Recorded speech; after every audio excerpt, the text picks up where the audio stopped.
15 वर्षापासून विधवा महिला हक्काच्या पट्ट्यासाठी वंचित आहे.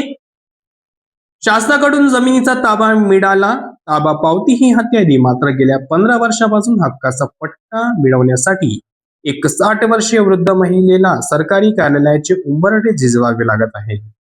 बाभुळगाव तालुक्यातील पहूर येथील श्रीमती राबिया बी शेख फकीर मोहम्मद यांच्यावर ओढवलेली ही परिस्थिती प्रशासकीय दिरंगाईचा कळस मानली जात आहे.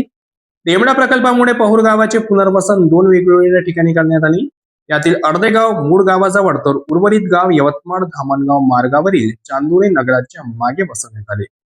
या पुनर्वसन प्रक्रियेअंतर्गत जिल्हा पुनर्वसन विभागाने राबिया बी शेख यांना 25 एप्रिल 2011 रोजी 2000 चौरस फुटाचा प्लॉट अधिकृतपणे दिला आहे. त्यावेळी त्यांना प्रत्यक्ष जागेवर नेऊन ताबा पावतीही देण्यात आली.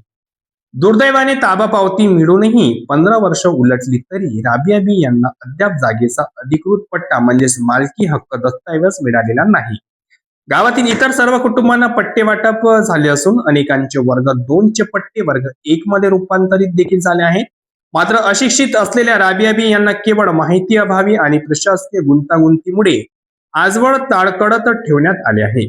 एकीकडे सरकार पुनर्वसनग्रस्तांना कल्याणाच्या गप्पा मारत असताना दुसरीकडे एका वृद्ध महिलेला तिच्या हक्कासाठी 15 वर्ष लढा द्यावा लागत असल्याने संताप व्यक्त होत आहे. संबंधित विभागाने या प्रकरणाची तातडीने चौकशी करून त्यांना पट्टा मिळवून द्यावा अशी मागणी आता जोर धरत आहे. यावर प्रशासन आता काय भूमिका घेते याकडे संपूर्ण तालुक्याचे लक्ष लागले आहे.